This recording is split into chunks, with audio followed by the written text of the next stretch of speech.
کچھ عرصہ بعد ابا جان نے دوسری شادی کر لی اور بدقسمتی سے ہماری سوتیلی ماں بہت ظالم ثابت ہوئی۔ اس نے گھر آتے ہی ابا کو مشورہ دیا کہ ریحان سے تعلیم چھڑوا لو اور اسے اپنے ساتھ کام پر لگاؤ۔ اب ورکشاپ پر اکیلے ہوتے ہیں، تھوڑا بہت کام سیکھ لے گا تو آپ کے کام آئے گا۔ لیکن ابا نے اسے کہا کہ ریحان پڑھائی میں کافی تیز ہے، کل کو اگر اس کی نوکری لگ جائے گی تو فائدہ میرا ہی ہے۔ اب انتظار میں تھے کہ 2-3 سال بعد جیسے ہی یہ اپنی تعلیم مکمل کرے تو اچھی جاب مل جائے۔ مگر بی اے کے ایگزام کے بعد میں نے پڑھائی کے ساتھ ساتھ CSS کی تیاری بھی شروع کر دی تھی۔ آفیسر بننا میرا خواب تھا اور میں اپنے خواب کی تکمیل چاہتا تھا۔ دن رات محنت کر رہا تھا لیکن کبھی کسی سے یہ بات شیئر نہیں کی۔ لوگ تو یہی سمجھ رہے تھے کہ میں اپنے کورس کی کتابیں پڑھ رہا ہوں، حالانکہ کورس کے ساتھ ساتھ میں مقابلے کے امتحان کی بھی تیاری کر رہا تھا۔ مقابلے کے امتحان میں پہلی بار پیپر ہوا تو ناکام ہوا۔ کامیابی تو نہ مل سکی لیکن کافی تجربہ ملا اور مجھے اس بات کا اندازہ ہو گیا کہ میں کس فیلڈ میں کمزور ہوں اور مجھے کامیاب ہونے کے لیے کیا کرنا چاہیے۔ میرا دوست اور پڑوسی جس کا نام شامل تھا وہ بھی میرے ساتھ پڑھ رہا تھا۔ ہم دونوں مل کر MBA کر رہے تھے۔ شامل نے ہی مجھے مشورہ دیا تھا کہ MBA کرنے کا۔ جیسے ہی MBA کی تعلیم مکمل ہوئی تو شامل نے مختلف بینکس میں اپلائی کرنا شروع کیا۔ ساتھ ساتھ مجھے بھی اس بات کا مشورہ دیا، لیکن چونکہ 6 ماہ بعد CSS کے ایگزام ہونے تھے لہٰذا میں خوب تیاری کر رہا تھا اور تعلیم مکمل ہونے کے باوجود کہیں کسی جاب کے لیے اپلائی نہ کیا۔ شامل کی ایک بینک میں کیشیئر کی جاب لگ گئی۔ شامل کا باپ اپنے بیٹے کی نوکری پر بہت خوش تھا کیونکہ اسے بھی نوکری کی ضرورت تھی۔ جب اس نے پہلی تنخواہ ملی تب شامل کے باپ نے ساری کی ساری تنخواہ خیرات کی اور چاولوں کی 4 دیگیں پکوائیں۔ شامل کا چھوٹا بھائی چاول دینے ہمارے گھر آیا تو ابا نے کہا، بیٹا کس خوشی میں چاول بانٹ رہے ہو؟ اس نے بتایا کہ میرے بھائی کی جاب لگی تھی اور اس سے پہلی تنخواہ ملی ہے، اسی خوشی میں چاول تقسیم کر رہے ہیں۔ یہ سن کر ابا کا منہ لٹک گیا۔ وہ میرے پاس آئے، میں اس وقت پڑھائی میں مصروف تھا۔ ابا جان مجھ سے کہنے لگے، بیٹا شامل بھی تو تمہارا کلاس فیلو تھا اور اس کی نوکری بھی لگ چکی ہے، حالانکہ اس کے باپ نے مجھے بتایا بھی نہیں تھا کہ اس کے بیٹے کی نوکری لگ چکی ہے۔ آج اسے پہلی تنخواہ ملی ہے، تم کب نوکری کرو گے؟ میں نے ابا سے کہا، ابا جان مجھ پر بھروسہ رکھیں، 6 ماہ بعد میرا امتحان ہے، میرے آفیسر بننے کے چانسز ہیں، بس آپ سے 6 ماہ کا وقت مانگتا ہوں۔ اب انہوں نے کہا ٹھیک ہے، پھر 6 ماہ تیاری کر لو، لیکن اس سے زیادہ میں تمہیں مہلت نہیں دوں گا۔ میں نے ابا کا شکریہ ادا کیا، دن رات پڑھنے لگا۔ یہ میرا دوسرا چانس تھا اور میری تیاری بھی بہت اچھی تھی۔ اس کے بعد میں دوسری بار CSS کے ایگزام میں اپیئر ہوا۔ تحریری امتحان میں کامیابی حاصل ہوئی مگر انٹرویو کلیئر نہ کر پایا۔ تحریری امتحان پاس کرنا میرے لیے بہت بڑی بات تھی۔ میرے کئی استادوں نے میری حوصلہ افزائی کی اور انہوں نے مجھے بتایا کہ یہ بہت بڑی بات ہے کہ تم نے تحریری امتحان پاس کیا اور وہ بھی ان حالات میں جبکہ تمہیں اتنی سپورٹ بھی حاصل نہیں تھی۔ اگر مزید 1 سال لگاؤ تو تم انٹرویو کلیئر کرنے میں بھی کامیاب ہو جاؤ گے۔ میں بھی یہی سمجھتا تھا کہ مجھے اگر مزید موقع دیا جائے تو میں اس بار کامیاب ہو جاؤں گا، لیکن مجھے پریشانی ابا کے بارے میں تھی کیونکہ ابا میری جاب کے لیے بےتاب تھے۔ اسی دوران ابا کی ملاقات شامل سے ہوئی۔ وہ اپنی بائک پر بینک سے واپس آ رہا تھا تو ابا نے اس سے لفٹ مانگی۔ سفر کے دوران شامل نے ابا کو ایک بات بتائی جس کی وجہ سے ابا کا پارا ہائی ہو گیا۔ شامل نے ابا سے پوچھا کہ آپ کا بیٹا جاب کیوں نہیں کر رہا؟ ابا نے اسے جواب دیا کہ بیٹا وہ کسی امتحان کی تیاری میں مصروف ہے اور کہہ رہا ہے کہ بہت بڑا آدمی بنے گا۔ شامل نے حسد میں آ کر ابا سے کہا کہ آپ کا بیٹا بہت بڑی غلطی کر رہا ہے، وہ آپ کو بیوقوف بنا رہا ہے۔ جس امتحان کی وہ تیاری کر رہا ہے یہ ملک کا سب سے مشکل ترین ایگزام ہے اور آپ میری بات کا یقین مانیں وہ کسی صورت کامیاب نہیں ہوگا۔ یہ پہلی بار نہیں بلکہ دوسری بار وہ امتحان دے رہا ہے اور اب تک کامیاب نہیں ہوا۔ اس کے علاوہ ابا کو یہ بھی بتایا کہ جب میں نے جاب کے لیے اپلائی کیا تھا تب میں نے ریحان سے بھی کہا تھا کہ تم بھی اپلائی کرو، غریب گھر کے لڑکے ہو، 4 پیسے گھر آ جائیں گے تو گھر کے حالات تبدیل ہو جائیں گے۔ مگر اس کے باوجود آپ کے بیٹے نے جاب کے لیے اپلائی نہیں کیا اور کہنے لگا یہ چھوٹی موٹی جاب میں نہیں کرنے والا بلکہ میں بڑا آفیسر بننا چاہتا ہوں۔ انکل اب آپ خود بتائیں، اس ملک میں بڑا آفیسر بننا کون سا آسان کام ہے؟ ہر طرف رشوت کا بازار گرم ہے، بغیر پیسے کے تو اب کوئی بڑی پوسٹ نہیں ملنے والی۔ میں نے یہ بات ریحان کو بتائی ہے، لیکن میری کسی بات کا اس پر اثر نہیں ہو رہا تھا۔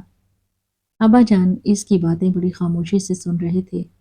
شامل کہنے لگا، انکل اگر آپ برا نہ منائیں تو حقیقت یہ ہے کہ ریحان کو آپ کا احساس ہی نہیں، اس لیے وہ جاب نہیں کرنا چاہتا۔ آپ سارا دن ورکشاپ پر کام کرتے ہیں، مگر اسے اس بات کا احساس نہیں آپ کو جاب کی کتنی ضرورت ہے۔ شامل نے میرے ساتھ نہیں معلوم کیا ایسا کیوں کیا۔ میں نے تو کبھی اس کا برا نہیں سوچا تھا، مگر اس کے دماغ میں پتہ نہیں کیا کھچڑی پک رہی تھی۔ میرے خلاف ابا کو بھڑکا دیا۔ دراصل اسے معلوم ہو چکا تھا کہ دوسری اٹیمپٹ میں میں نے تحریری امتحان پاس کر لیا ہے، اور اسے اس بات کا یقین ہو چکا تھا کہ اگر ایسے ہی مسلسل میں محنت کرتا رہا تو تیسری بار ضرور کامیاب ہو جاؤں گا۔ ابا گھر آئے تو آگ بگولا تھے، وہ میرا انتظار کرنے لگے۔ میں اس وقت لائبریری میں تھا، لگاتار محنت کرنا نہ چھوڑا۔ جب شام کو گھر آیا تو ابا میرا انتظار کر رہے تھے۔ مجھ سے کہنے لگے، بن گئے بڑے آدمی، بتاؤ تمہارے امتحان کا کیا بنا؟ میں نے ابا سے کہا کہ ایک قدم آگے بڑھ چکا ہوں، میں تحریری امتحان میں کامیاب ہو گیا تھا، لیکن انٹرویو پاس نہ کر پایا۔ بس اب مجھ پر بھروسہ رکھیں، میں چھوٹی موٹی جاب بھی کروں گا، ساتھ ساتھ اپنی تیاری جاری رکھوں گا۔ مگر ابا نے آؤ دیکھا نہ تاؤ مجھے ڈنڈوں سے مارنا شروع ہوا۔ اب باقی آواز سن کر سارا محلہ اکٹھا ہو گیا۔ پورا محلہ ہمارے گھر کا تماشا دیکھ رہا تھا، اور اس تماشے کا مین کردار تو میں خود تھا۔ محلے کی عورتیں دیواروں سے جھانک رہی تھیں، اپنا دوپٹہ منہ میں چھپائے دل میں ہنس رہی تھی، جبکہ میری سوتیلی ماں میرے باپ کو بار بار اکسا رہی تھی کہ اسے مارو، یہ غدار ہے، ہڈ حرام ہے، جان بوجھ کر نوکری نہیں کرتا تاکہ آپ ہمیشہ ایسے ہی ذلیل رہیں۔ محلے کے کچھ بزرگ ابا کو روک رہے تھے کہ جوان اولاد پر ہاتھ نہیں اٹھاتے، مگر ابا کسی کی نہیں سن رہے تھے اور مسلسل مجھے مار رہے تھے۔ جب مار مار کے تھک گئے تو پھر مجھے گھسیٹ کر گھر سے باہر دھکے دے کر گلی میں پھینک دیا اور کہا، جاؤ دفع ہو جاؤ میرے گھر سے، اور دوبارہ مجھے اپنی شکل مت دکھانا ذلیل انسان۔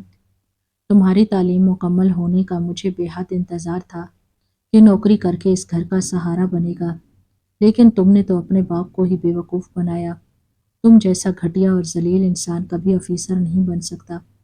کتنا خوش نصیب ہے شامل اور اس کا باپ، کاش میرا بھی شامل کی طرح ایک بیٹا ہوتا، مگر تم تو ہو ہی ہڈ حرام۔ اسی طرح کے ابا نے مجھے باتیں سنائی۔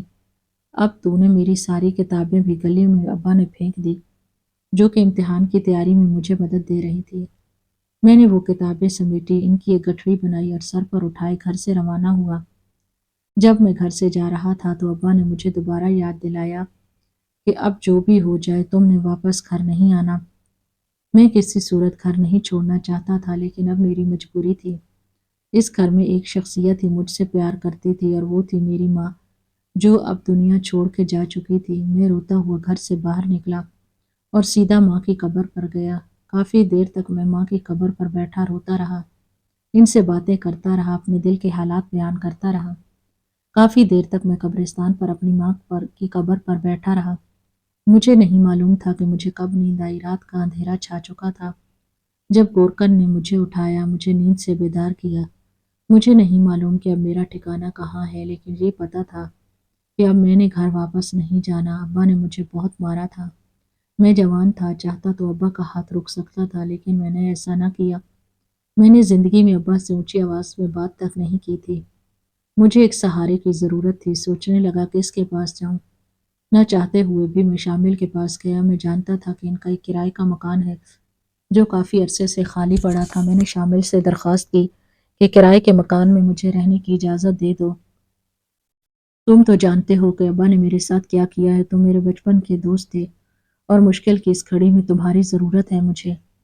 شامل نے کہا، میں ابا سے پوچھ کر تمہیں بتاتا ہوں، کیونکہ ابا کی اجازت کے بغیر تو میں تمہیں اس مکان میں رہنے کی اجازت نہیں دے سکتا، کیونکہ ابا مجھ پر خفا ہو جائیں گے۔ تھوڑی دیر بعد وہ گھر میں داخل ہوا اور پھر واپس آ کر مجھے بتایا کہ ابا نے مجھے منع کیا ہے۔ پتہ نہیں اس نے اپنے باپ سے بات کی تھی یا نہیں، لیکن اس نے مجھے کہا کہ میں مجبور ہوں۔ اب وہ مکان کرائے پر دینے والے ہیں، اور اس کا کرایہ 10,000 ماہانہ ہے۔ اگر تم 10,000 ماہانہ دے سکتے ہو تو وہ مکان میں تمہیں کرائے پر دینے کے لیے تیار ہوں۔ میں چپ چاپ وہاں سے واپس چلا گیا کیونکہ میری جیب میں تو پھوٹی کوڑی تک نہیں تھی۔ رو بھی رہا تھا، ساتھ ساتھ سوچ بھی رہا تھا کہ کیسا زمانہ آ گیا ہے۔ لیکن شامل سے تو مجھے کوئی گلہ نہیں تھا۔ جب اپنا سگا باپ نے مجھے مارا اور گھر سے نکال دیا تو غیروں سے میں کون سا گلہ کر سکتا تھا بھلا۔ دن کو ایک مل میں کام کرنے لگا، سارا دن کام کرتا اور رات کو ایک پارک میں لیٹ جاتا۔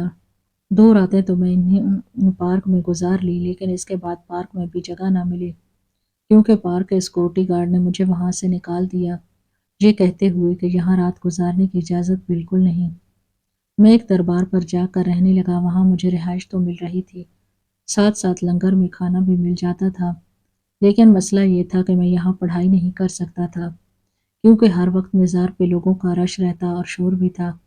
رات گئے تک یہاں لوگ آتے جاتے رہتے، سمجھ نہیں آ رہی تھی میں کیا کروں۔ کتابوں کی حفاظت بھی ایک بہت بڑا مسئلہ تھا کیونکہ صبح کو جیسے ہی میں مزدوری کے لیے جاتا تو مجھے کتابوں کے بارے میں پریشانی لاحق ہوتی کہ کوئی اٹھا نہ لے، کیونکہ یہی کتابیں تو میرا اثاثہ ہیں۔ میں نے مزار کے احاطے میں پڑھائی کرنے کی بہت کوشش کی، لیکن لوگوں کے شور کی وجہ سے میں وہاں پڑھ نہ سکا۔ مجبوراً میں نے کتابیں اٹھائی اور ویران سڑک کے کنارے ایک لائٹ کے کھمبے کے نیچے پڑھنا شروع کیا۔ یہ سردیوں کی رات تھی اور سخت سردی تھی۔ میرے پاس چادر بھی نہیں تھی، مگر اس کے باوجود میں نے محنت جاری رکھی۔ میں نہیں جانتا تھا کہ میں اپنی آخری کوشش میں کامیاب ہوں گا یا نہیں، لیکن اپنی اس آخری کوشش میں پوری محنت کرنا چاہتا تھا تاکہ بعد میں مجھے اس بات کا افسوس نہ ہو کہ منزل قریب تھی لیکن میں ٹھیک سے پڑھ نہ پایا۔ میں وہاں ویران سڑک کے کنارے کھمبے کے نیچے پڑھائی میں مصروف تھا کہ کہیں سے کچھ آوارہ کتے میرے قریب آئے۔ انہوں نے مجھے دیکھتے ہی مجھ پر بھونکنا شروع کر دیا اور ان کے بھونکنے کی آواز سن کر باقی آوارہ کتے بھی میرے ارد گرد جمع ہونے لگے۔ وہ ہر طرف سے مجھے گھیر چکے تھے اور مجھے کاٹنے کی کوشش کر رہے تھے۔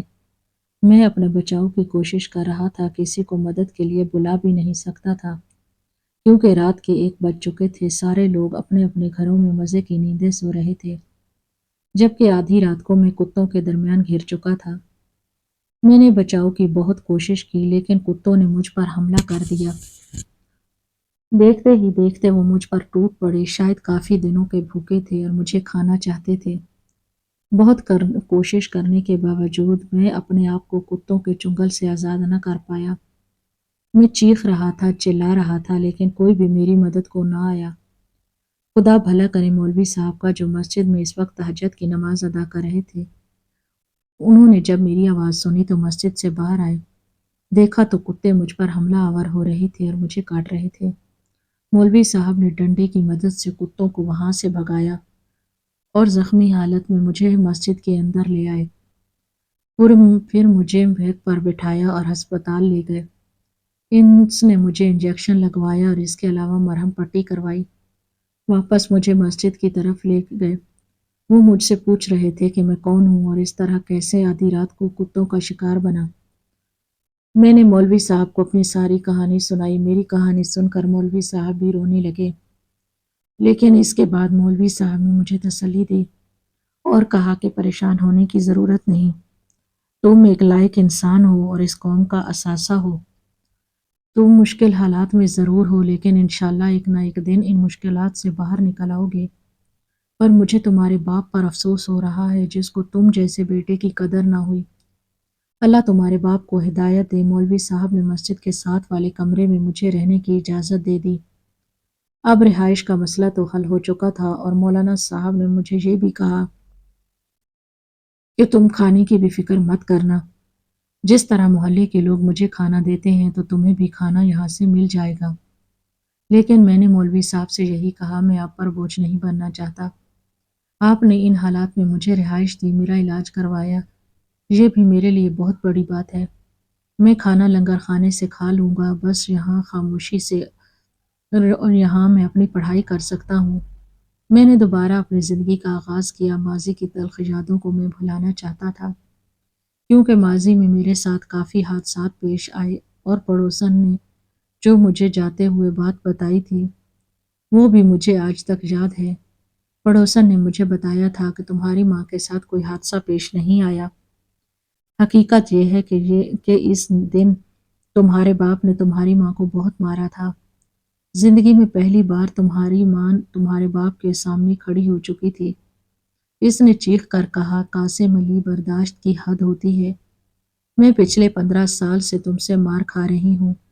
میں بھی انسان ہوں، اب مزید مجھ سے یہ برداشت نہیں ہوتا، اور جتنا تم مجھ پر ظلم کر رہے ہو میں تمہیں کسی صورت معاف نہیں کروں گی۔ بس یہ سننا تھا کہ تیرے باپ نے ایک ڈنڈا تیری ماں کے سر میں مارا۔ میں نہیں جانتا تھا کہ وہ تمہاری ماں کو جان سے مارنا چاہتے تھے یا نہیں، لیکن غصے میں جو ڈنڈا تمہاری ماں کے سر پہ لگا وہ نیچے زمین پر گر پڑی۔ اس وقت میں اپنی مکان کی چھت سے دیکھ رہی تھی، بس وہ آخری بار گری تھی، پھر نہ اٹھ سکی۔ تمہارے باپ نے تمہاری ماں کی نبض چیک کی، اور جب اسے پتا چلا کہ تمہاری ماں زندہ نہیں تو چیخنا چلانا شروع کر دیا ہے کہ میری بیوی اس دنیا سے جا چکی ہے، میں تنہا رہ چکا ہوں۔ اس طرح کے بین کرنے لگا۔ اب تو مجھ پر جتنے ظلم و ستم کیے میں برداشت کرتا رہا، لیکن جس طرح اس نے میری ماں کی جان لی یہ بات میں برداشت نہیں کر سکتا تھا، اور اسی دن سے ابا سے مجھے نفرت ہو رہی تھی کہ یہ ایسی باتیں تھیں جو مجھے سخت محنت کرنے پر اکسا رہی تھی۔ دوستوں کی بے وفائیاں میرے سامنے آ رہی تھی، وہ رشتہ دار جن کے دروازے پر میں گیا تھا کتابوں کی گٹھلی اٹھا کر تاکہ وہ مجھے رہائش دے دیں۔ میں اکیلا تھا، لیکن ان رشتہ داروں نے بھی میری مدد نہیں کی۔